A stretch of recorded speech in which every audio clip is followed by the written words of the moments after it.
Olá, meu grupo vai falar sobre a Revolução Americana, iniciando falando sobre as características da colonização britânica. A colonização inglesa na América do Norte foi um processo colonizatório realizado pela Inglaterra na América do Norte durante os séculos XVI e XVIII, e foi impulsionado por motivos religiosos, políticos e econômicos. O primeiro modelo de colonização foi criado no reinado de Elizabeth I, em 1533, na dinastia de Tudor. Porém, o modelo definitivo de colonização foi desenvolvido no reinado de Jaime, em 1567, na dinastia de Stuart. E ela basicamente era baseada na concessão de atividades colonizadoras a duas empresas, as companhias de Londres e a de Plymouth. E elas basicamente iriam explorar o território, organizar essas colonizações, mas elas iriam dever impostos à coroa. E esse modelo, ele na verdade, era para povoamento, ou seja, eles não estavam tão focados na exploração mineral e agrícola, por exemplo, mas sim na expansão inglesa pelo território americano. Além disso, eles não possuíam leis que limitavam sua liberdade, ou seja, embora eles tivessem que pagar esses impostos à coroa inglesa, eles tinham maior liberdade do que o Brasil colônia, por exemplo. Ao longo desse período, foram fundadas 13 colônias na costa leste do atual território dos Estados Unidos. E os historiadores, por questões econômicas e climáticas, dividem essas colônias em duas partes, as colônias do norte e as do sul. As colônias do norte, elas eram conhecidas por ter economia baseada na pesca, no comércio e na manufatura. Já as colônias do sul, elas tinham economia baseada na agricultura, principalmente na agricultura de tabaco, arroz e algodão. Isso se deve pelo fato das colônias do sul possuírem um clima mais quente em relação às do norte, então isso favorecia a agricultura. A colonização inglesa na América do Norte teve um impacto significativo na história dos Estados Unidos e do mundo. E teve como principal consequência justamente a formação das 13 colônias, com posterior suas independências e a formação dos Estados Unidos.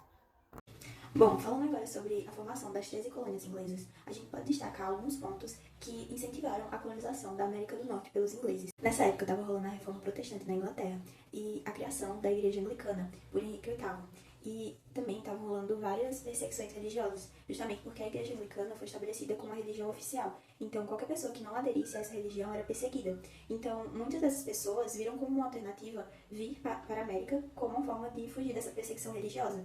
Além disso, também estava rolando o cercamento dos campos, onde terras comunais, terras livres, se tornaram propriedades privadas. Então, eles estavam expulsando os camponeses dos campos, obrigando eles a ir para as cidades.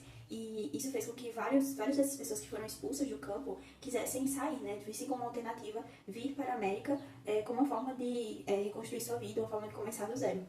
Bom, então, dentro desse contexto, a gente vai ter os primeiros incentivos de vinda para a América partindo da Rainha Elizabeth I, filha de Henrique VIII. Então, a partir de 1584, 1587, vão rolar as primeiras expedições para a América do Norte. Uma dessas primeiras expedições, a gente vai ter a formação da Virgínia, que o nome da Virgínia foi dado em homenagem à Rainha Elizabeth, que era chamada de Rainha Virgem porque ela nunca se casou. Mesmo com essas primeiras expedições, a gente vai ter uma mais importante que aconteceu em 1620, onde vieram um grupo de pessoas no navio chamado Mayflower, e esse grupo de pessoas foi chamado Pais Peregrinos, porque é contada a história, né, que eles foram os fundadores dos Estados Unidos. E a gente vai ter a formação também das companhias de comércio, que eram responsáveis pelo transporte de pessoas e mercadorias. E muitas vezes as pessoas que queriam vir para a América do Norte não tinham dinheiro para isso. Então surgiu o que era chamado a servidão por dívida, onde as pessoas vinham meio que de graça e aí elas tinham que trabalhar para essas companhias de comércio por anos para poder pagar a sua viagem. Pode deixar de destacar que as pessoas que vinham para a América do Norte não eram só ingleses, e sim pessoas de várias regiões da Europa, como por exemplo franceses e holandeses. Inclusive, a região de Nova York hoje era antes chamada de Nova Amsterdã, e Amsterdã é a capital da Holanda. Então a gente vai ter também a presença de outros povos, de outros países, na formação dessas colônias. Então a gente vai ter ali a formação da Carolina do Norte, Carolina do Sul, Nova Inglaterra, Virgínia, Geórgia, enfim, no total são 13 colônias que são formadas, e a gente vai ter a chamada negligência salutar. O que é isso? É uma forma de dizer que as colônias eram muito independentes, cada uma tinha a sua forma de governo, a sua legislação, então elas se diferenciavam muito entre si. Isso é muito importante porque até hoje a gente observa que os estados dos Estados Unidos são muito independentes também. Até hoje eles têm suas próprias legislações, então a gente vai ter cada um dos estados muito diferentes um do outro. Inclusive, em alguns estados o aborto é proibido e outros não. Enfim, a gente vai ter uma legislação muito diferente. Isso a gente vai ter uma certa divisão dentro dessas 3 colônias, que são as colônias do norte e as colônias do sul. Essa divisão e essas diferenças entre elas é muito importante porque justamente essas diferenças vão gerar as guerras de independência e também a Guerra Civil Americana, que vai acontecer lá na frente, em 1800. Bom, agora eu vou falar um pouco das leis que foram impostas pela Inglaterra ao povo ali das 13 colônias e também de algumas ações, protestos, alguns atos que essas leis acabaram gerando. Antes de falar das leis em específico, é bom a gente entender o contexto histórico que essas leis foram sancionadas ali. A Inglaterra estava em crise pós-Guerra dos 7 Anos. Elas precisavam achar um jeito, né, de lucrar mais. E o jeito que elas acharam foi cobrando mais impostos das 13 colônias. A primeira lei que elas sancionaram, assim, foi a Lei do Açúcar, que eles podiam, o povo ali, os colonos, poderiam comprar açúcar de qualquer lugar. Só que se não fosse da Inglaterra, eles pagariam impostos. E claramente era caro, então eles ficaram um pouco sem escolha. E isso foi gerando cada vez mais uma insatisfação naquela população. Após isso, a gente teve também a Lei do Selo, que basicamente falava que toda impressão que circulasse ali no território das 13 colônias teria que ter o selo inglês. O problema disso, que gerou também insatisfação com a população, era que o selo era pago e era caro também.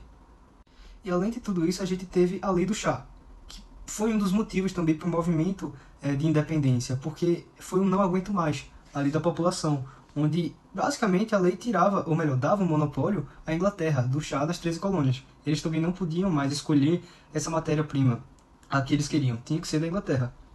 E essa lei do chá gerou um protesto. Ele foi chamado de Boston Tea Party, onde a população ali, os colonos, se vestiram de nativos, invadiram os navios que levavam o chá ali para o território e começaram a jogar no mar, como forma realmente de mostrar insatisfação, mostrar que eles não estavam nada contentes com aquilo. Esse movimento, esse protesto, gerou uma resposta inglesa. Eles sancionaram as leis intoleráveis, que foi uma resposta ali aos rebeldes, os colonos rebeldes que estavam tentando ali se impor contra eles. A primeira foi o aquartelamento, onde eles falavam que sempre que viam casacas vermelhas, os colonos deveriam abrigá-los em sua casa. E essa medida foi uma forma também de vigiar os colonos. E isso foi gerando uma insatisfação imensa, né? Porque agora eles estavam sendo vigiados até em casa. E disso, os rebeldes se reúnem em um congresso da Filadélfia para encontrar saídas dessa situação, conseguir realmente sair dessa opressão que eles estavam passando. O primeiro congresso não teve muito progresso quanto à separação.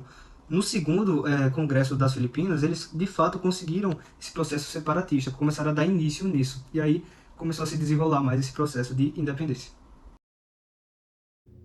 À medida que as tensões aumentavam, a ideia de uma independência dos colonizadores britânicos se tornava cada vez mais apelativa às 13 colônias. Não pela perspectiva de uma possível união entre elas para que se tornassem uma única nação, mas pelo ressentimento comum direcionado à Inglaterra. Após a criação de sociedades secretas em resposta às medidas tomadas pelos ingleses, uma petição direcionada diretamente ao rei e 2 edições do Congresso da Filadélfia, o rei da Inglaterra declara as colônias em rebeldia. Enquanto isso, materiais como o panfleto Senso Comum de Thomas Paine circulavam ao público, incentivando a separação entre colônias e colonizadores. Finalmente, em 2 de julho de 1776, o Congresso decide que está na hora de buscar a separação, e uma comissão é eleita para escrever a Declaração de Independência, que fica pronta no dia 4 de julho. Um autor de destaque é Thomas Jefferson, e percebe-se também a alta influência de ideais iluministas no documento, como os de John Locke. As 13 colônias enumeraram 27 problemas da parte da Inglaterra e anunciaram um rompimento entre eles, e é a partir daí que começam as guerras. George Washington foi escolhido para liderar os americanos nas batalhas, enquanto os ingleses contra-atacavam com sua marinha e exército. Ao fim, a batalha definitiva é vencida pelos colonos em 19 de outubro de 1781, e em 1783, a independência das 13 colônias é reconhecida através do Tratado de Paris. Além de George Washington, outra figura notória que veio a se tornar ícone nacional foi Benjamin Franklin. Os franceses tinham como objetivo principal enfraquecer os britânicos da América, fazendo assim o envio de tropas que lutaram a favor da independência dos colonos norte-americanos, que reforçavam a proteção do exército continental de Washington. Lembrando que a isenção do exército francês desde a batalha a favor da independência dos colonos norte-americanos foi feita em cautela e em sigilo. Eles não tinham certeza de como os americanos e a população americana reagiria à isenção do exército estrangeiro em prol da batalha. Então, a formação da República nos Estados Unidos foi um marco crucial na história política mundial, porque após a independência das 13 colônias em 1776, a principal preocupação foi estabelecer um sistema de governo em que refletisse os princípios desse povo, ali como liberdade e autodeterminação. E o modelo monárquico da Grã-Bretanha não foi aceito, e foi optado uma república em que o povo conseguia exercer poder sobre o próprio povo, e não monarcas com uma classe dominante. E nos primeiros anos, depois da independência, os Estados Unidos enfrentou dificuldades com o sistema de governo criado pelos artigos da Confederação. E esse modelo se provou ineficaz, porque o governo central era fraco e não tinha poder suficiente para lidar com as questões econômicas e políticas entre os estados. E esse cenário criou a Convenção Constitucional de 1787 na Filadélfia, e com o objetivo de criar um novo sistema de governo que fosse mais eficiente e equilibrado para essa situação deles. E o resultado foi a Constituição dos Estados Unidos, ratificada em 1789, que estabeleceu uma base para a República. E a Constituição criou uma estrutura de governo federal, onde o poder é dividido entre o governo central e os estados, entre 3 ramos distintos: executivo, legislativo e judiciário. E esse sistema de separação dos poderes foi projetado para evitar abuso de autoridade e garantir a liberdade dos cidadãos. E a formação da República dos Estados Unidos não foi apenas a criação de um governo, mas a implementação de um sistema político inovador, baseado em princípios republicanos, como a soberania popular e a representação democrática. E, além disso, a eleição de George Washington como primeiro presidente da República em 1789 mostrou como o sucesso desse sistema republicano. E, a longo prazo, isso serviria de modelo para outras nações que buscavam adotar formas democráticas de governo.